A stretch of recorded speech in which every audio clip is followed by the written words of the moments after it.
Hey, Warlock Rock, give me a word. Let's go with coffee. Dragon Warrior, can you give me a word? Everyday Tiger Wizard, let's go with Bog Witch. Awesome, let's make the swamp hut of the caffeinated Bog Witch together. What's gonna happen in this swamp? Well, obviously, trouble is brewing a latte.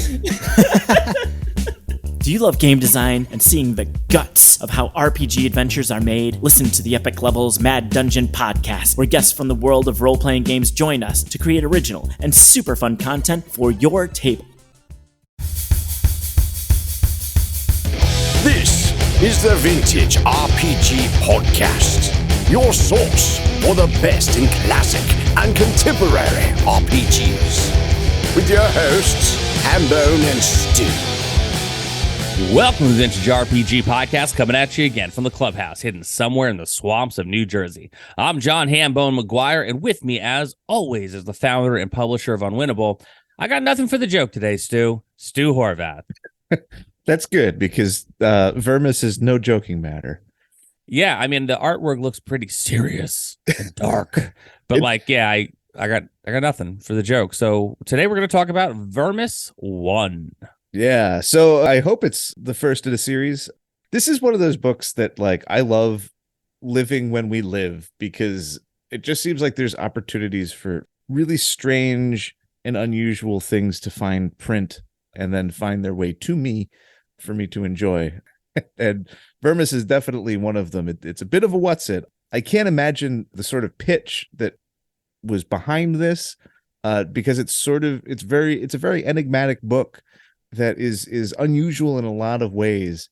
I mean, obviously the strength of it is an art book, and the art is fantastic. That is obviously, I think, the prime selling point, but everything else about it is really good too. It's just extremely unusual. So what we have here is basically a digest-sized book, soft cover from Hollow Press. I actually don't know much about Hollow Press. They seem to be mostly an art agency licensing kind of jam, but they recently started a foray into games. One of them is Vermis. They also did an art book by John Blanche, Voodoo Forest, which is fantastic. I own that as well. And then there's Bone Swamp, I think it's called, a miniature skirmish game that is cool and gnarly and a little bit out of my price range just because of the shipping and stuff, because they are based in England. Before I go any further, don't curse my name. Vermis is currently out of print. They sold out of the third printing.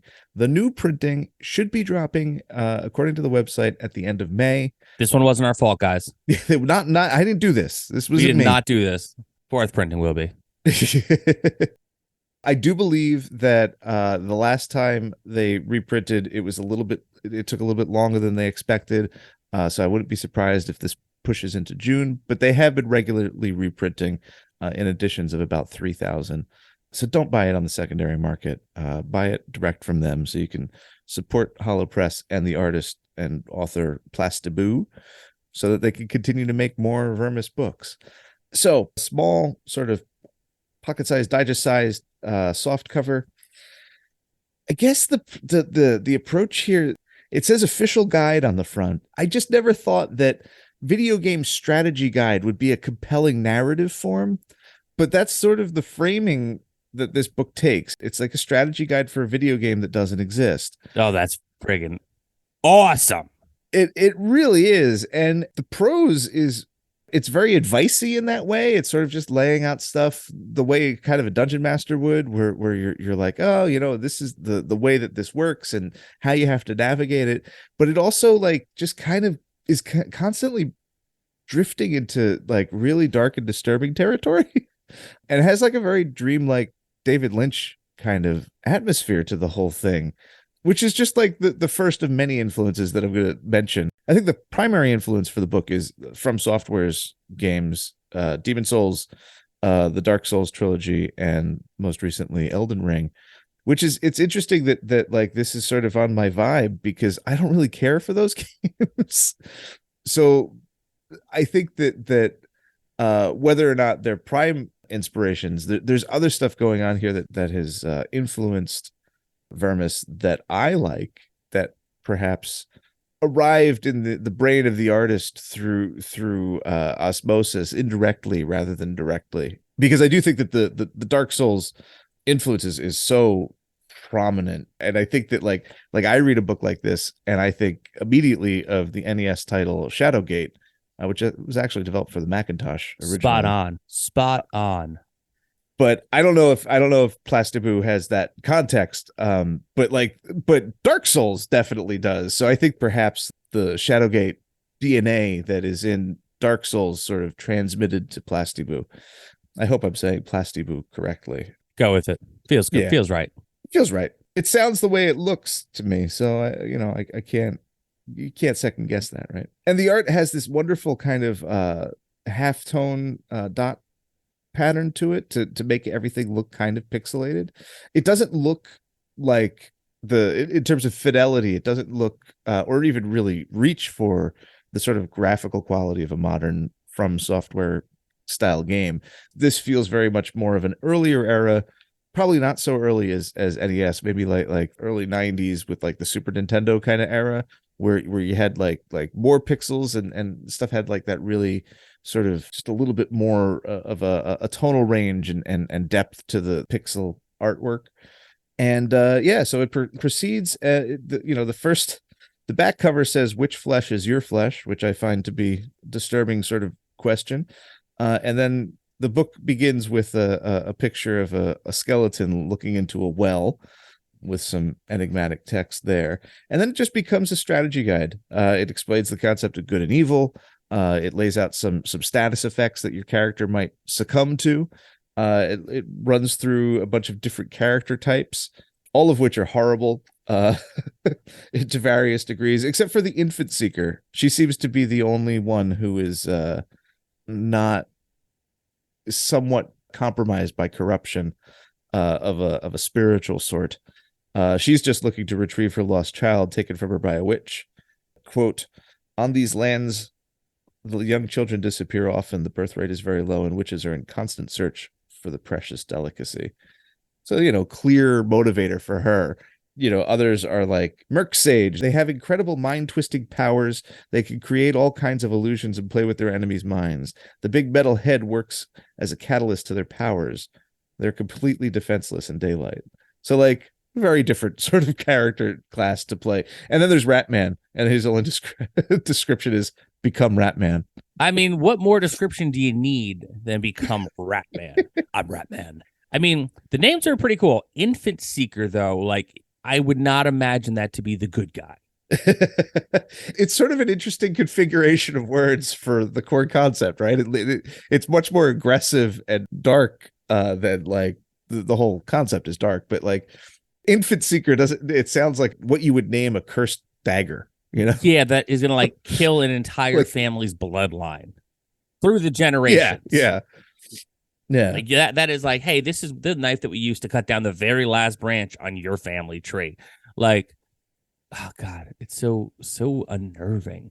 I'm looking at the art, and the art is so old timey. For like, it looks like you popped open like an old timey paperback fantasy novel, and the fact that it's presented like in a way that's like the official Nintendo Player's Guide that like, I got when I was a kid, or any of those kind of strategy guides that you would get if you're like playing video games when you're young, trying to figure out how to like, oh yeah, I beat that level. Totally. Yeah, I figured it out. But like really, like you're not telling your friends like, yeah, I got a book and just don't look under the bed, But it's very, very cool, man. The vibe on this is outstanding.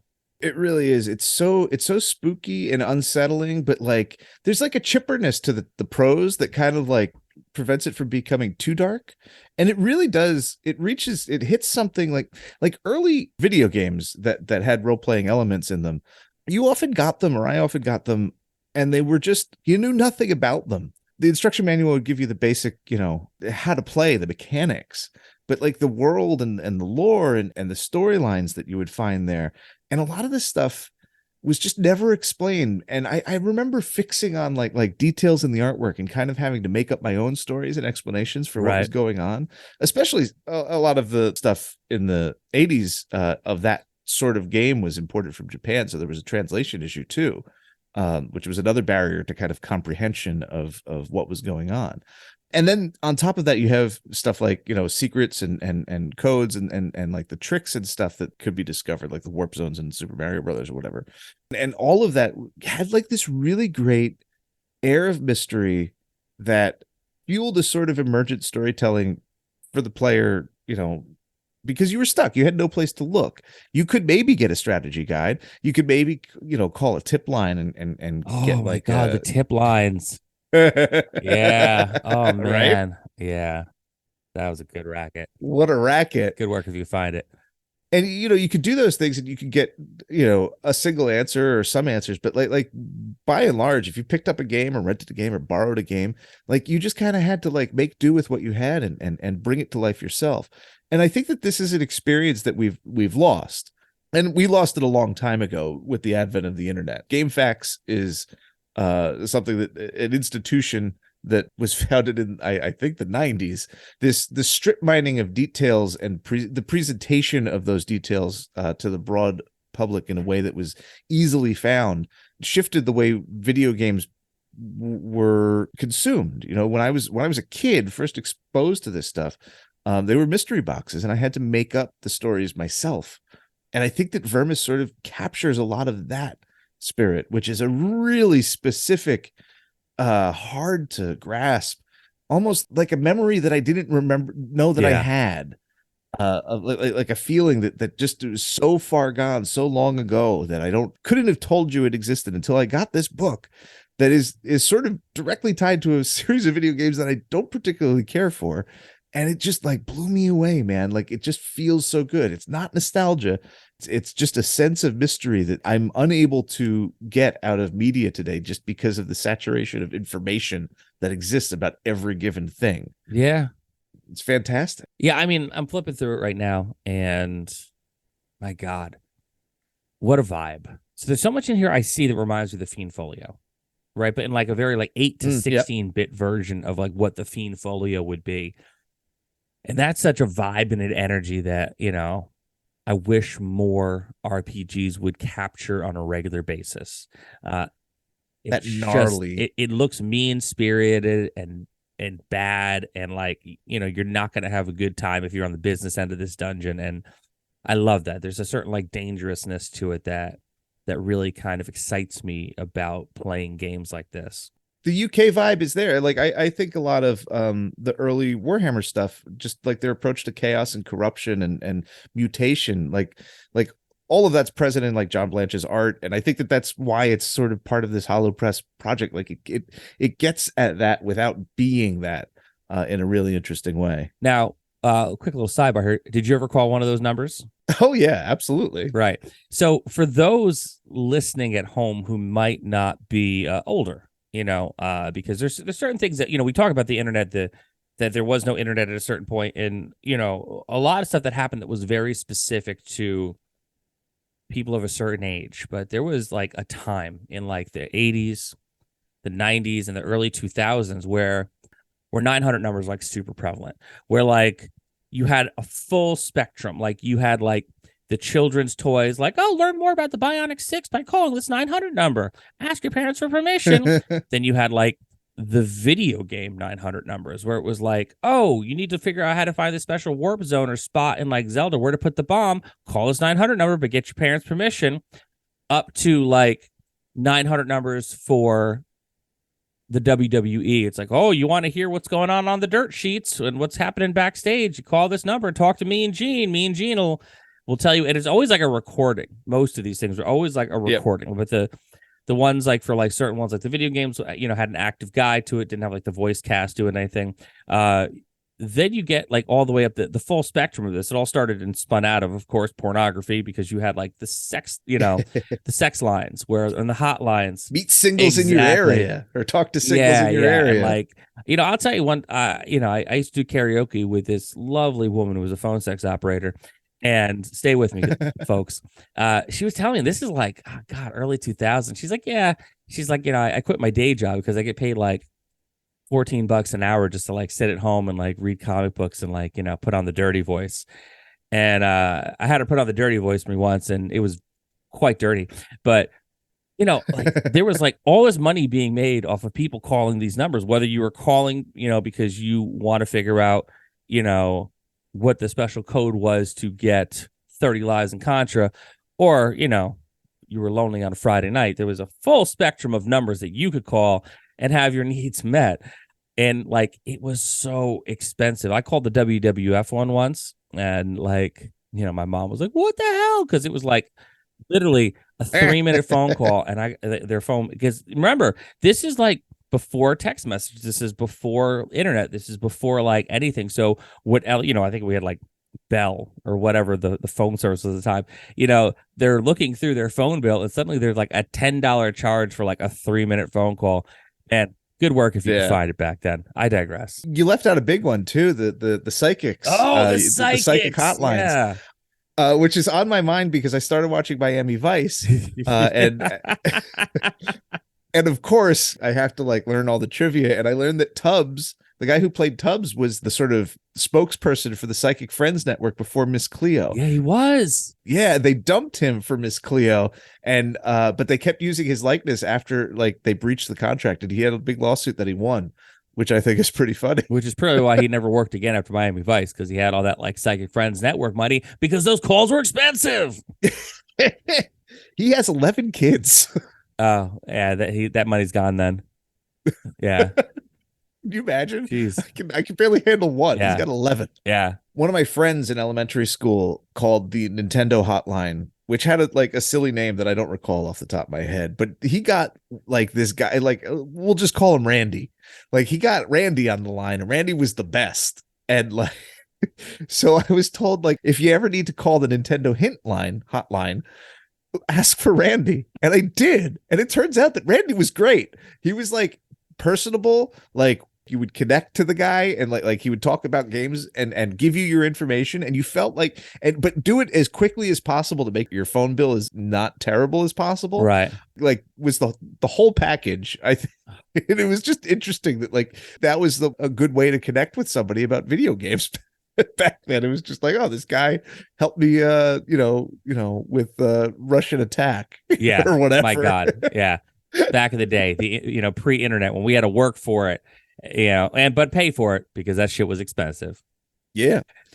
Oh man. So anyway, Stu, you have any more thoughts on Vermis? I've taken you on a tangent. No, I think that is part of the experience. It harkens back to something. Again, I don't think it's particularly nostalgic. I think that it just is sort of is rooted in an atmosphere of an earlier time, and is fascinating. I think that if you like role-playing games of the tabletop or video nature, there's something in Vermis for you. It's an extremely unusual book, and I can't wait to get the second volume. Yeah, I mean, I will be definitely buying this book once the fourth printing comes out. I will be part of the problem. So this was another amazing episode of the Vintage RPG Podcast. Stu, where can the people find you on the internet? They can find me on Instagram at Vintage RPG. I am definitely going to be posting about Vermis next year. It calls out to the Instagram.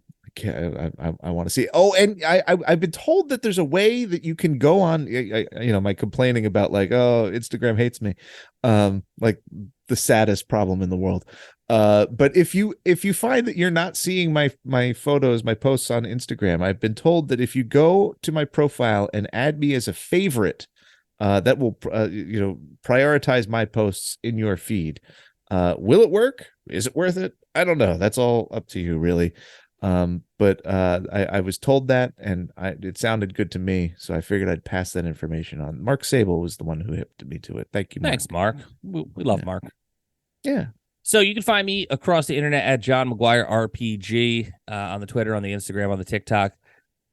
I post here and there because I got to promote stuff. However, I'm also on Substack. I've been writing, a little bit every week on Substack. I have thoughts on some stuff, and that's kind of where I express those thoughts. If you like the show, don't forget to rate, review. It's a real hard sell on like following me on the internet. But if you like the show, don't forget to rate, review, and subscribe. Your reviews really do help other listeners to find us. And if you really like the show, why not become a patron? Patreon.com/vintagerpg. We got a lot of cool stuff going on the Patreon. We got a behind the scenes look at the stuff that Stu's writing, including his book called Monsters, Aliens, and Holes in the Ground, a guide to tabletop role-playing games from D&D to Mothership. Which is very cool. We got a behind-the-scenes look at 3-2-1 action, including playtests. I actually pulled people off there to do some playtests. I got people coming up to play the Sunset Limited to make sure everything's nice and tight before we head off to the next step with that. We have early release episodes, so at some point on Friday, you'll get a new episode before everyone gets it on Monday. We have a killer Discord community that we'd love for you to be a part of. And at certain tiers, we actually run games for the patrons. In fact, when this episode drops, 2 days later, I will be running Call of Cthulhu for a bunch of our awesome patrons. I'll be running What's in the Cellar from Gateways to Terror, and I'm very, very, very excited about this. Stu is currently running an ongoing West Marches campaign. Oh my God, it's so much fun. We're 2 sessions in, and there's another one tomorrow morning. So it's and I could already see people are just like, oh God, we got to do stuff. There's such motivation. The experiment is working, folks. It's super fun, and we play we different times too. Like I normally run games during the week. However, I also run games like I'm doing it like that weekend too, like 10 o'clock in the morning on Sunday. Nice. For our international friends who obviously can't play at 9 p.m. on a Wednesday Eastern time. But yeah, patreon.com/vintagerpg. The Discord community is great too. It's a really positive, chill community where everyone kind of gets along nice, and we have reasonable conversations and we learn more about pop culture and each other. Patreon.com/vintagerpg. So for Stu Horvath, I'm John Hambone McGuire. May the dice always roll in your favor.